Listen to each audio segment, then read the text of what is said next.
Tofu by trying to cheat traffic with a CPR dummy and accidentally convincing a cop I was dumping a body. Obligatory. This happened yesterday and my heart rate still hasn't gone down. I, 28M, have a commute from hell. It takes 90 minutes to go 15 miles.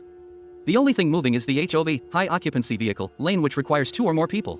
I am single and lonely, so that lane is usually forbidden fruit. My roommate works at a medical training center and they were throwing out old slightly damaged CPR dummies. You know, the creepy ones with no legs but very realistic faces? I had a brilliant, terrible idea. I rescued one, named him Resus Iran, and decided he would be my carpool buddy. I dressed Ron in a hoodie, put a baseball cap on him and huge sunglasses. I strapped him into the passenger seat. Honestly? From a distance he just looked like a very pale, very quiet guy taking a nap. For 3 days it worked like a charm. I was flying past traffic. I felt like a genius. Yesterday I was driving home. I took a sharp turn a little too fast. Resus Iran isn't exactly eager to hold himself up, so he slumped over violently against the window. His head was now resting against the glass at a very unnatural broken neck angle. I didn't think much of it until I saw the lights. Police. I pulled over thinking, okay, $200 fine for the carpool lane violation. I can live with that. The officer walked up to the passenger side first. He tapped on the window. Obviously Ron didn't answer. The officer tapped harder. I rolled down my window and yelled, "He's a heavy sleeper." Panic makes you say stupid things. The officer shined his flashlight on Ron. He saw the unnatural angle of the neck. He saw the pale, waxy skin. He saw that Ron wasn't breathing. The officer's hand immediately went to his holster. He stepped back and shouted, "Driver, hands out the window. Now."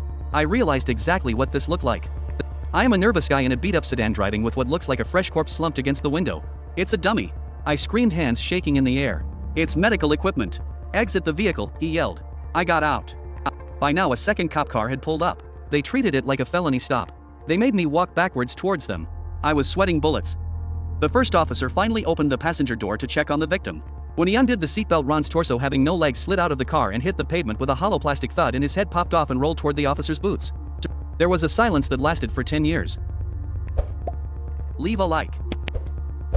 Subscribe to my channel. Get notified. The officer looked at the plastic head. He looked at the legless torso. He looked at me. I just whispered, "He has a condition." I didn't get arrested for murder, thankfully. But I did get a ticket for the HOV violation, a ticket for improper transport of cargo, and a 20-minute lecture on why I am an idiot. They confiscated Ron as evidence. I think they just wanted to show him around the station. I am now back in bumper-to-bumper traffic and I miss him. Dressed up a CPR dummy to use the carpool lane. Dummy fell over looking dead. Police pulled me over thinking I had a corpse.